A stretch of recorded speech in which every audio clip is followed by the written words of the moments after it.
It's so nice to meet you.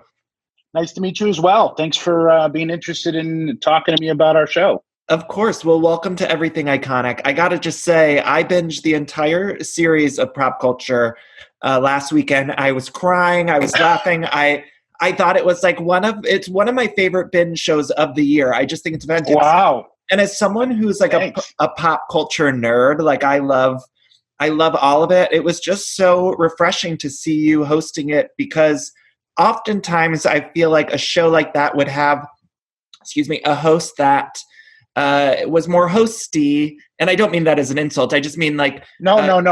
Exactly the reason why I hosted this thing. It was, you could see your passion behind it. And that was just so refreshing. So thank you. Yeah, I felt, absolutely. I felt, I'm personally not somebody who likes to be in front of the camera. I prefer to be behind the camera. But since I come to this space, this hobby, this world of memorabilia, film archive memorabilia, I have a sense of legitimacy. I've been, researching it for years. Seemed like I was the best guy for it. It made all the difference in the world, in my opinion. So thank you. How did the show come about? How did you get it up and running? I had been trying to do a show like this for a while, probably 5 or more years, different iterations of it. But I had been producing TV and some reality space and some docu stuff. And I felt like this world of the memorabilia, which I've been involved in for many, many years, there were stories to be told that I think people needed to hear, and people that are, in a lot of ways, the stars. That they're stars of why these films are important and meaningful. I want to shed a little bit of light on them, and also shed a light on this wonderful artwork that's created for these films that, for all intents and purposes, used to be used as disposable art, and now is being, treated with more reverence. I love that. So, I love the focus. I love the focus on the artist too. I mean, because oftentimes we do see the people in front of the camera, but I really appreciated seeing some of the craftsmen behind the scenes. Yeah, that was important to me to dig into the show and to talk to some of the people that I knew previously, and then through the show, I got to meet a lot of people that I've always wanted to talk to. So it was a wonderful experience for myself, and I had pitched this show, to finish the question from before. I had pitched this show before. Nobody really got it. They wanted to do something a little bit more transactional, auctions, money, value, and I didn't want to do that. So I waited. I took my time. I wanted to do the show that I felt was right for the subject, and Disney eventually, I was eventually to be able to pitch to them, and they got it right away. And so it was pretty great. When you thought about the show previously, when you were pitching it, did you expect it to be emotional? Was that something you thought would happen? Yes, I expected it to be emotional, but not to the level that it came out on the show. It's always been my experience that the reason people collect this stuff and people buy replicas and are interested in the artifacts or the iconography of these movies is because there's such an emotional connection to the films. And I've always had an emotional connection to this stuff, and I think that's why a lot of people collect props and costumes. But bringing it to the people that worked on the films, I knew there would be people that didn't care, and I knew there were people that did care, but it really was impressive for me to experience that firsthand.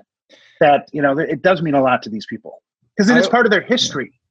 I was so surprised when I would have tears coming down in an episode, because I put it on as a fan of pop culture, and then here I was crying about, I certainly would have never guessed in a million years that a show that I helped create about movie props would make people emotionally cry in a good way.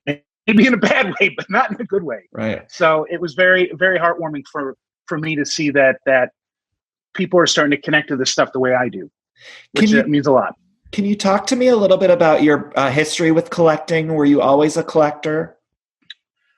I was always a collector, not a prop collector, but I started collecting when I was a kid. I had action figures and I was obsessed about Star Wars and, Empire Strikes Back figures. And I had some of those early Raiders of the Lost Ark figures. And, I think I was on the early end of the He-Man stuff. And I loved that stuff, but I also read comic books, so I collected those. So I always had this position of, personally, this stuff means a lot to me. So, try to, hoard's the wrong word, but hold on to it. And as I grew older, I didn't lose that part of myself. It only became stronger. And as I delved in more and more of movies and honestly really seeing the artwork that is made from these films, I think it was one of the first times I went to the Disney MGM studios early on in its iteration. And I saw the exhibit that they had that was at the end of the backlot tour. And I blew my mind. All of these props that were used in these films, and wow, they look so different in person. And that's how that worked. And that's how that worked. And it really kind of got me going. And then I started just researching it, eventually came across some stuff in the really early days of eBay. And next thing you know, I'm obsessed with prop collecting, and here I am doing a TV show. I love it. And I can see some of those props behind you. Are you in your office? Yeah, I am in my office. These are some of the pieces I have that I display in my working space. Do you have a favorite piece? I like to compare having a favorite piece to a family that has a favorite child. You really don't. It's so weird to compare it that way, but it is, there's a lot of pieces I really like, and there's a lot of pieces I really love. Some of my favorite pieces are probably connected to movies that are my favorite, like Nightmare Before Christmas. My Jack Skellington puppet means a lot to me. I got to meet Henry Selick by collecting that piece and verifying it. My Indiana Jones hat, which you can see up there from Temple of Doom and the Whip, those pieces mean a lot to me. And the Blade Runner blaster that I have from Blade Runner, that film, that's probably my favorite piece just because I adore that film. And that's such an important part of the character of Deckard. You mentioned Nightmare Before Christmas, and that movie really has had such an interesting post-theatrical life. I wonder if you could just speak on what you think it is about that movie that it lives on so much. It's complicated. I think it's a very smart, unique film, especially for its time. It's Disney's first feature-length stop-motion film. Tim Burton really got to play with his visuals of what he loved as a filmmaker and his art design in 3 dimensions. I mean, Batman is pretty unique, his Batman, but I got a Batman shirt on right now. Yeah. Oh yeah. Catwoman. Yeah.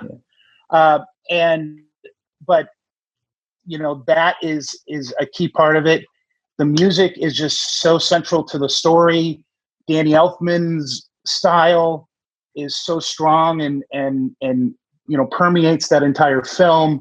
Henry Selick's stop motion style is so strong in that film, and he did some really cool, crazy stuff back with the MTV days, doing these little commercials for MTV.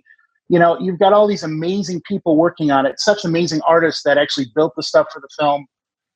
Henry Selick was just spectacular. I mean, I don't know.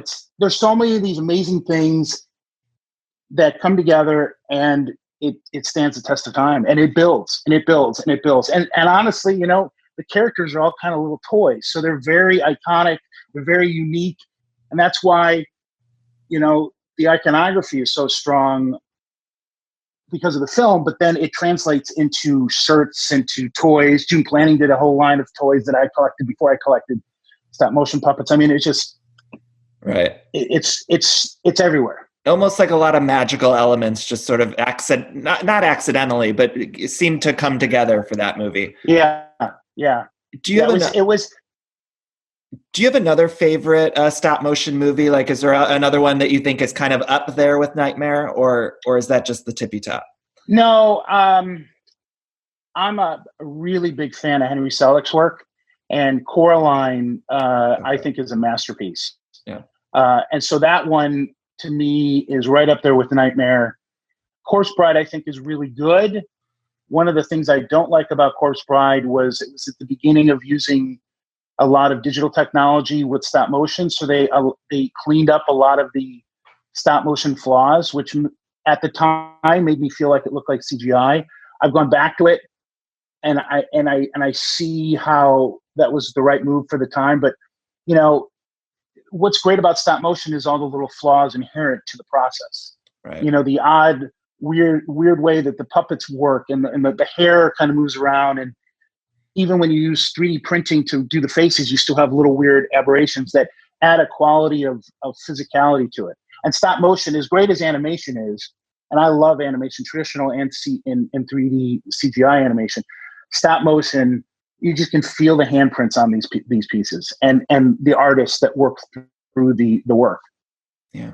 Switching gears a bit, I loved seeing Rick Moranis on the show, and he's sort of a sort of essentially retired. I don't know if he's officially retired, but did you get any Right. sense? Did you get a sense talking to him of why he sort of stepped away from filmmaking? You know, we didn't really discuss that. You know, the way I look at this show, this isn't heavy journalism. This is discussing things that are important to the framework of the show, which happens to be important to me.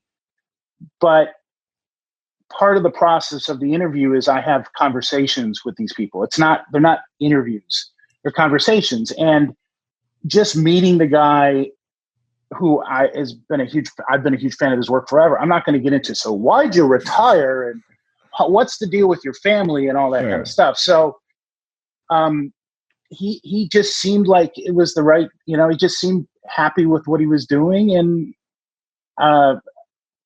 you know, he made the right move for him and his family. It was a And delight to you know, see. Yeah. I mean, it was amazing to see him. We were very surprised that we were able to get him. It was just the right place at the right time.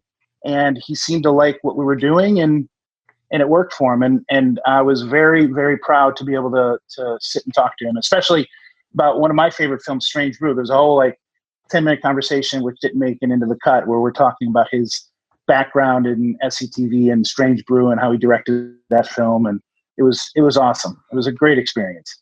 I love that. I'm also just noticing, is that a Coraline above your shoulder there? It is. Okay. It is. That's a Coraline puppet with a full armature, full screen use, the whole works. Oh my gosh. Do you have pieces all over your house, or do you keep them in one area? I have a few pieces in the house. My wife would prefer that I keep some of the more delicate pieces in my office or in my display space, but and I have an 8-month-old child, little boy, and my 9-year-old girl. So it's not the best idea to keep stuff all over the house, but that's why I have, you know, all these wonderful pieces here in my office. I can come in here and work and kind of be inspired by this wonderful artwork. Do the kids like playing with everything, or do they grab hold of it a lot? No, my 8-month-year-old, I have to work on. He's obviously 8 months old. But my daughter, as she grew up, she would get exposed to this stuff, but know that she, you know, couldn't touch it. They weren't toys, but we would talk about it and she would understand it. And she's very respectful of the stuff. It's just, I didn't keep her away from it, but she knew her limits, and it worked. I love the mix of films in season 1. You really seem to run the gamut. There was movies that were kind of made for children, as well as some stuff for adults. It was just a beautiful mix. And I wondered, what did you want to do for season 1 that maybe you just didn't get around to that might be for season 2?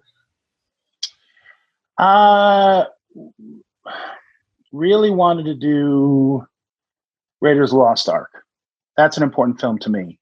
And it didn't work out. You know, Raiders and the Star Wars films, at least the older ones, are the treasure of Lucasfilm and the treasure of George Lucas independently. And we're a new show coming out with a pretty unique format. It was amazing that we can get Disney to allow us the access. Lucasfilm was a little more protective, understandably so. And they have plans for their own IP. My hope is that season 2, if we get a season 2, which we haven't gotten yet, you have to. It's so good. I'll boycott. I'll be so mad. Just tell Disney that. Yeah, they have. But, they think. Yeah, I would think so. But who knows? Those decisions are made on much broader information and what the company's going. So, I understand whatever they decide to do. But, Lucasfilm, hopefully them and George sees the show. They understand what we're about, and maybe they'll let us play in their world a little bit. I mean, Raiders would be amazing. I would love to be able to dig into Raiders, but we'll see. 2 of the movies that you mentioned in an interview recently that you would like to do for season 2, I think you mentioned Home Alone and Hocus Pocus, which were 2 really important movies to my childhood. I wondered if there were specific props from those movies that you kind of have been thinking about that you would like to find or dive more into. Does that make sense? Yeah. I think both films are, what they're interesting about them.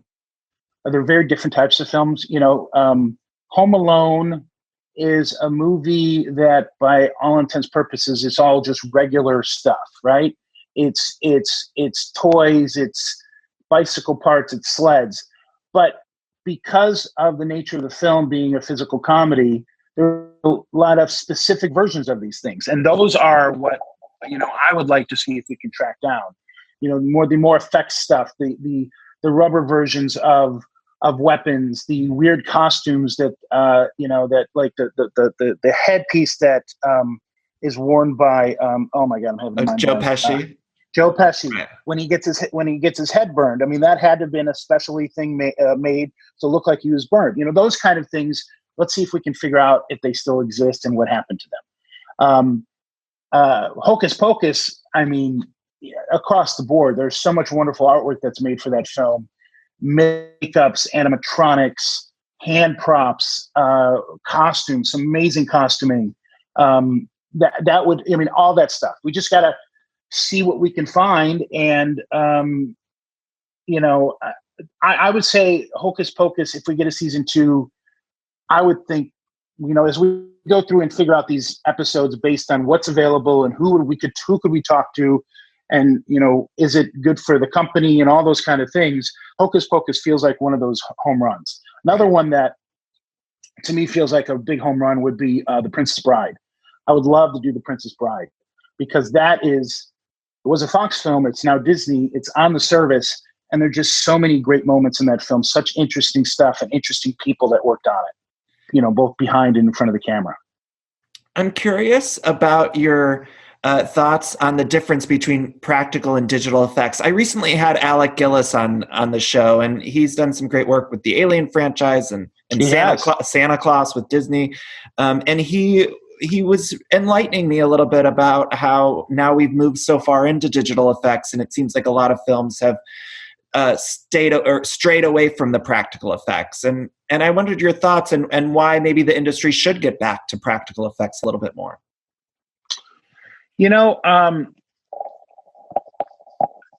Digital effects, you can do amazing things with digital effects now. And one of the benefits from a filmmaking perspective of digital effects is you can shoot the movie and save a lot of that work till after the fact. So you don't have to commit to it, which means you can push those decisions back and allow other people to partake in figuring things out that normally wouldn't have the time to. That, to me, feels a little less committed to the project and committed to, and not the project, but the process. And outside of the, in my opinion, the real tangible benefits of having physical props, costumes, things like that on set pieces, is that the actors can see it and you have real light bouncing off of it. And the camera's seeing exactly what's going to go to the audience. But let's be fair, that can't always happen. I mean, even Star Wars, there was so many visual effect shots. But by doing it after the fact, it becomes like, just because you can doesn't mean you should. And sometimes the limitations of building practical stuff defines the look, the feel, and the story. And there's a lot to that. Plus, you got great artwork, physical artwork that you can keep after the fact. So, there's a lot of reasons, in my opinion, to do it. But there's some things you just can't do physically. You can't do practically. But now, with The Mandalorian, they're doing the best of both worlds. They're planning this stuff out beforehand. They're using digital backgrounds, but the camera is seeing it. So it's a really interesting time. And they're still using practical things like, Baby Yoda's practical, and they've got the practical costumes and practical local set pieces. It's a great mix. And I love that idea of taking the best of both, mixing together and shooting it in camera. Do you think if and when there is a season 2, would you ever go into TV production as well? Like, would you do an episode perhaps on The Mandalorian or another TV show? I don't know. I would say never say never. But there's so many great movies that some of which aren't really known very well. And if we can bring attention to them to a broad audience nowadays, I would love to be able to do that. A TV show is a different animal than a film. A TV show is stretched over much more time. So usually there's more pieces involved. It's a much more commitment to everybody. There's something special about these glimpses into time with these films that, you do one movie and everything that's made at that time is a example of what's the techniques are used at the time. And the older the show is, the more likely it fits into our category of, when you see a piece that you haven't seen in a long time, the attachment and the emotional connection is much stronger. If we were to do what we did with Mary Poppins, with The Mandalorian, it would work because it's way too new. Everybody just got off season 2. It just wouldn't work. Right. Now, is there another show? I mean, they're doing the Disney Gallery version of that, which is interesting. And I wouldn't be surprised. I mean, I don't know this, but I would hope that they're going to get into some of the props. I've only seen the first episode right now. But